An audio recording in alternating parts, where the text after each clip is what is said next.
Hi, everybody. It's Josh with Talk About Trek, and we are back again today to do what we do best here on this channel, which is to ramble on about some Star Trek book. Today, we chose to ramble about IQ. Of course, IQ is the definitive Q book, right? This book is John Lancie putting his own touch on it, right? So you've got, of course, Peter David, who is fantastic, kind of engineering this story, and then John Lancie coming in and injecting his own personality into the writing itself, right? And you have to know, or you have to realize at this point, if you're a fan of Star Trek for this long, it was John Lancie's portrayal of the character, just his attitude and his everything that he put into it is what made Q such a memorable character. You know, according to the book about books here, which we'll get into, there was only 9 episodes with Q in it, which I find hard to believe, which we might have to look up. But for such a small amount of episodes to be in, what a great impact that he has made on the show, and just kind of as a character being just a very interesting one, right? So always look forward to reading the Q book, to expand upon that. And also, it's fun to learn more too about the continuum. You had those few episodes, mainly I think in Voyager, where they kind of expanded upon that a little bit, where they introduced the Lady Q and Q's son and that kind of stuff. But with this, you're taking a little bit of a step further into it, and you get a more kind of a deeper look into the continuum, and I don't know, just how the goings on of everything, right? Anyway, let's read from the cover here. Q's greatest adventure, in his own words. A wild and unique ride, according to Publishers Weekly here. Now, the enigmatic entity known as Q remains one of the great mysteries of the universe. Now, actor John Lancie, who has played Q on television for more than a decade, joins Peter David, the best-selling author of such acclaimed novels as Q in Law and Q Squared, to send Q on an unforgettable cosmic odyssey told from the mischievous trickster's unique point of view. The Maelstrom, a metaphysical whirlpool of apocalyptic proportions, is pulling all of reality into its maw, devouring time and space while bringing together people and places from throughout the universe. The Q Continuum pronounces that the end of everything has come, but Q refuses to meekly accept the end of all he has known. Defying the judgment of the Continuum, he sets out to derail Doomsday, whatever the cost. Q has been everywhere and done everything, but now he's in for a cosmic thrill ride beyond even his own astonishingly unlimited imagination. Reluctantly assisted by Captain Jean-Luc Picard, can even Q prevent the universe as we know it from literally going down the drain? IQ is a wild and witty voyage through the secret soul of creation, as only Q can tell it.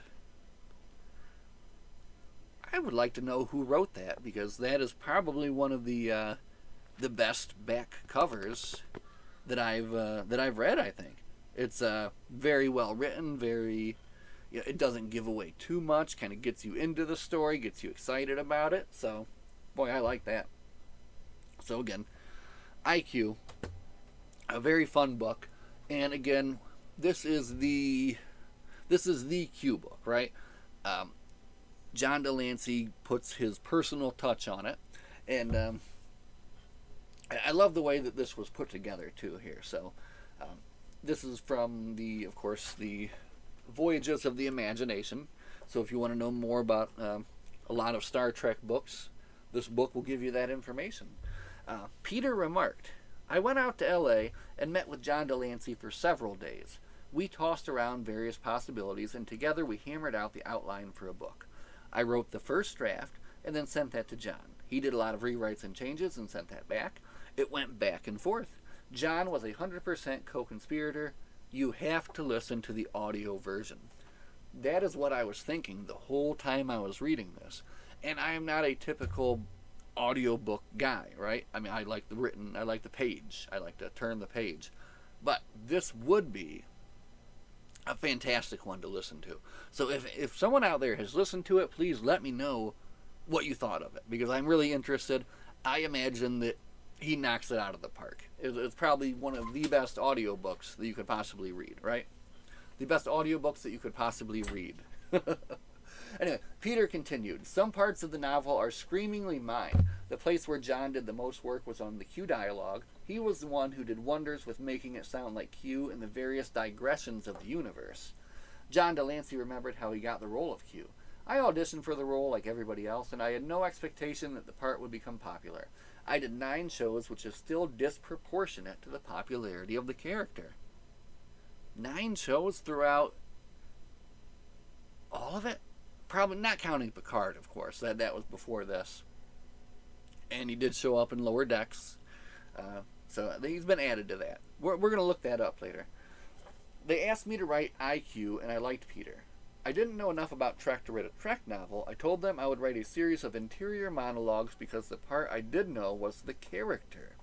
Peter and I sat down and figured out a story. As he would write the story, I would go back on the second pass and fill in all the Q stuff.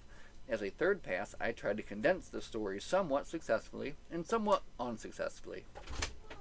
Q works best when the story is of a big and cosmic nature type.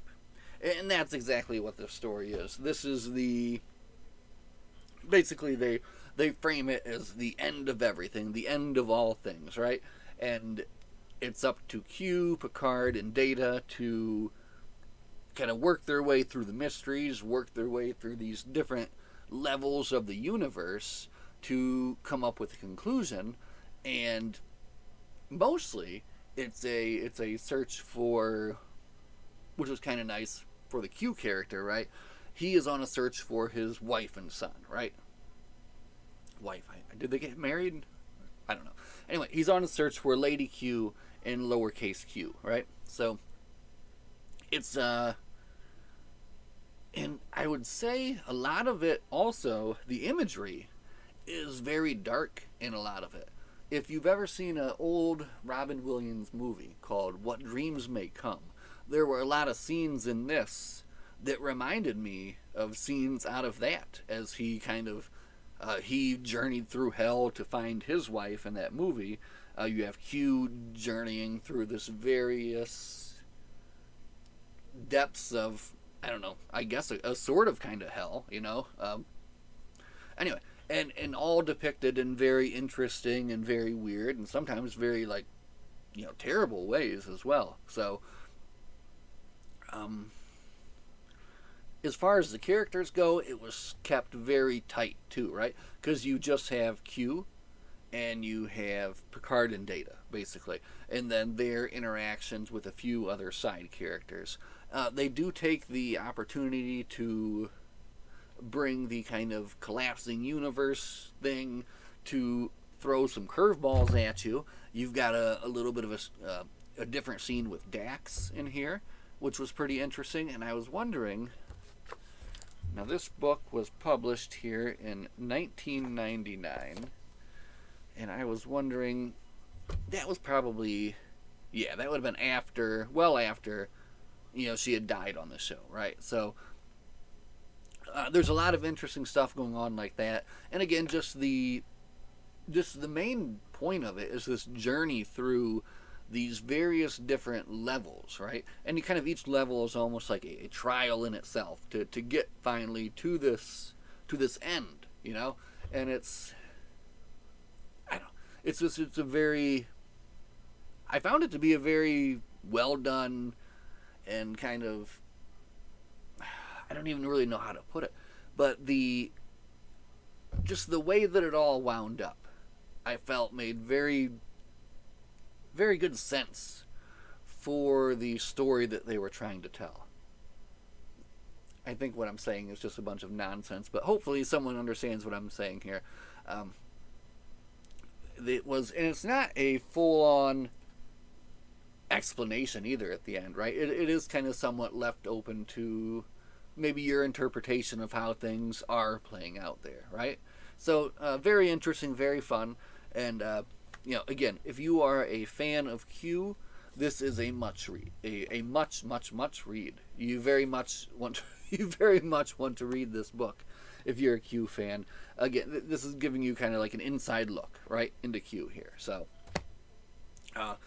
if you don't want to get spoiled, you can go ahead and stop now. I just want to point out a few things in the book that I found were pretty interesting. First off, there was I guess I liked how it started too, with I liked Q trying to kind of impress his son. He was doing a fishing thing, and then he was kind of playing with the fish and acting like he was pulling him around. But then in the act of all that happening, that's when he gets his wife and son kind of get sucked into this kind of hole, basically hole in the bottom of the ocean, right? And that begins this story of kind of this ridiculous journey of on these various different levels, I guess. And I'm not going to go into this one on a chapter by chapter kind of breakdown like I have with some in the past, because it is just a little bit too out there, right? There's so much going on in here. So we'll just kind of talk about some of the main sequences. In the beginning, Q is in Times Square watching the ball drop, right? And he meets this young woman named Melanie, whose speech kind of impresses him, right? And this part in the book kind of came and went for me, right? I didn't leave too much of an impression, but comes in big later on, right? So anyway, there's a lot of I don't know, again, it is a bit of a dark book. Here in this opening scene, or not really the opening scene, but basically it's some sort of attack on Times Square, and he witnesses all this bombing and stuff going on, and all these people die, and one of the people he sees dead is this Melanie.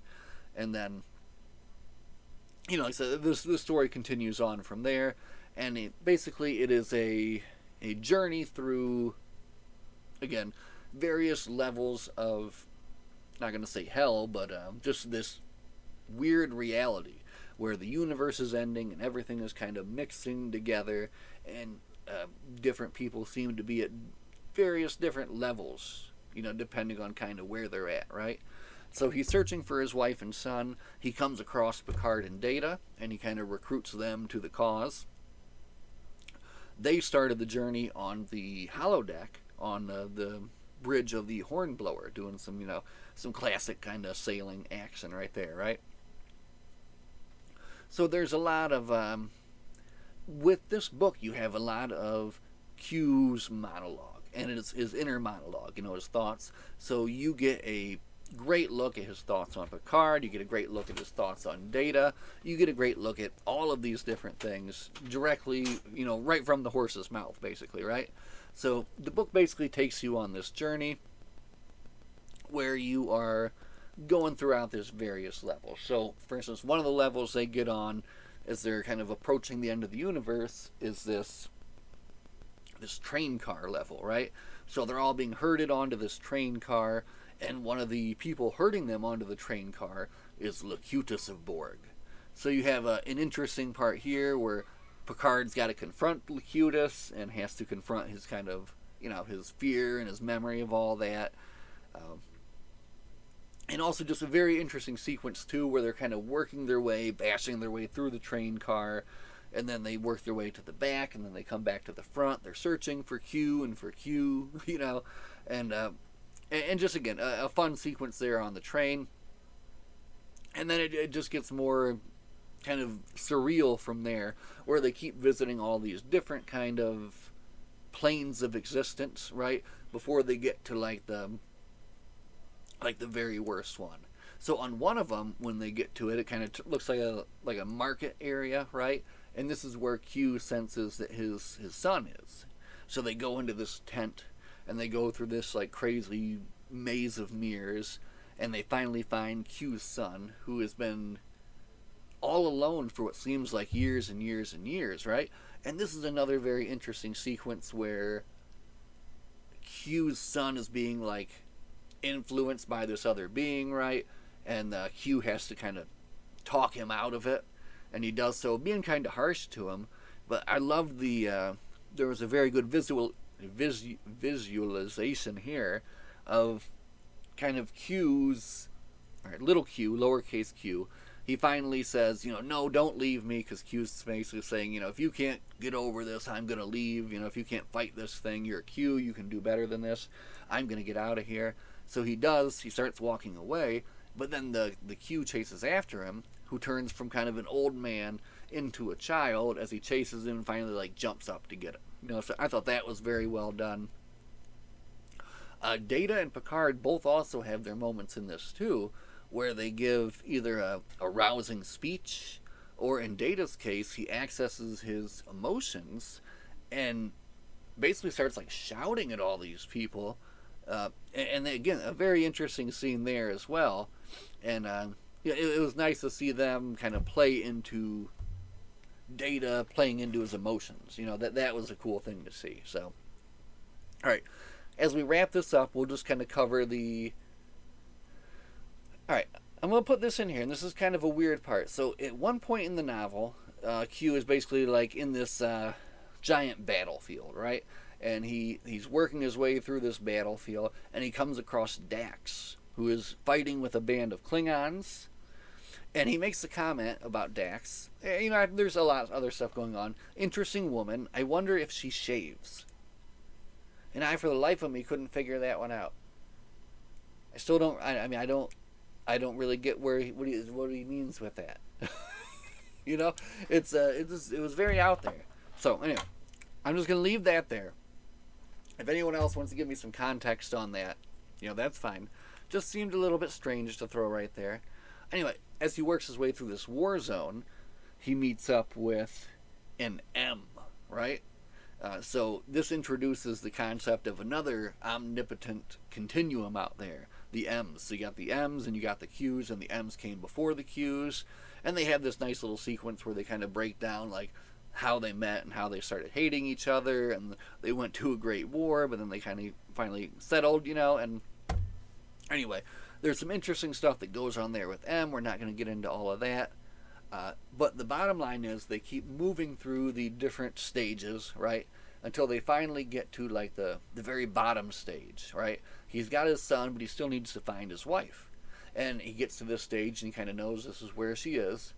And like, and this reminded me a lot of the what dreams may come stuff, You have all these people who are just kind of like moaning and basically just like done. Basically Q tries to talk to this one guy, he just kind of leans over, falls over, and then the ground eats him up and he's done, right? So they make it to Lady Q, they find her, and she does the same thing. So then they try to dig her out of the ground, they realize, well, this is it. Everybody else is sunk into the ground, it's kind of all over. So they make their way to this house off in the distance. Each of them sees a different thing when they get there, as they're approaching it. They go in, the door locks behind them. It's just an empty room with 4 chairs. They sit down. Picard tries to argue with Q to get him to keep fighting. Q's basically given up. He's accepted, right? So again, they're going through like the stages of grief, and now he's on the acceptance stage. And again, he doesn't do anything further to fight it. The room starts squishing, and he doesn't really do much. And as they get right to the point of being squished, him and little Q are tossed out of the door, while Data and Picard get squished, apparently. But in the end, see, it's such a weird book, but it's so fun, right? In the end, it's revealed that this Melanie is kind of like this, I don't know, I guess this being that's one step above everything else, right? I don't know if she's meant to represent God, or I guess I really don't know what. But anyway, in the beginning of the book, it starts out with this lady reading a note she found in a bottle on the beach. That's how the narrative begins. In the end of the book, when basically it's like the end of all things, and basically I forgot, at the end, Q is transported back to the Q continuum, where the Qs are kind of counting down for the final countdown. It's like a Times Square scene for the continuum. They're counting down for the end. Q finally accepts it, but then at the very end, when like everything else has been sucked into the void and it's just Q and his son there, he's like, no, I don't accept it. I have something to live for. He looks at his son. He's like, no. And he fights back, and he writes this narrative, and he puts it in this bottle, and he throws it into the void, right? And then this is the bottle that this lady finds. And then there's this very cool part in the end, too, that I really liked, where, look, okay, so here. It's the end of the universe. And then you have this set of pages that are just blank. Before you. Heh. Heh heh. Heh heh heh. A bit of laughing, right? So that was a very well done part. I liked that. So anyway, she decides, I guess, that to bring everything back, right? So even just after finishing the book, I still don't fully understand everything, but it was a ride, and it was a fun ride. And in the end, everyone is brought back, and there was no, I guess, no lasting harm done. And the end of the book too was very good. And then we'll go right to it here now. I did enjoy it quite a bit. At the end, the lady sent a... Oh, man. Yeah, I think I do kind of get it, right? At the end, Melanie sent a letter back with little Q to Q, right? One final little note. And the final words of the book, and the note that she wrote, "Let there be light." And if you really think about it, it kind of points towards Q's refusal to give up because he had his son that he loved, and he had something to fight for, which is something Picard was talking about and trying to like hammer into him the whole time, right? So in the end, he gets that, right? And it's like a perfect, perfect full circle thing, right? It's beautiful. Anyway, IQ, great book, fun book. Peter David Book Trek continues with Q Squared coming up next. Thanks for hanging out and listening. Live long and prosper. We'll see you guys in the next one. Have a good night.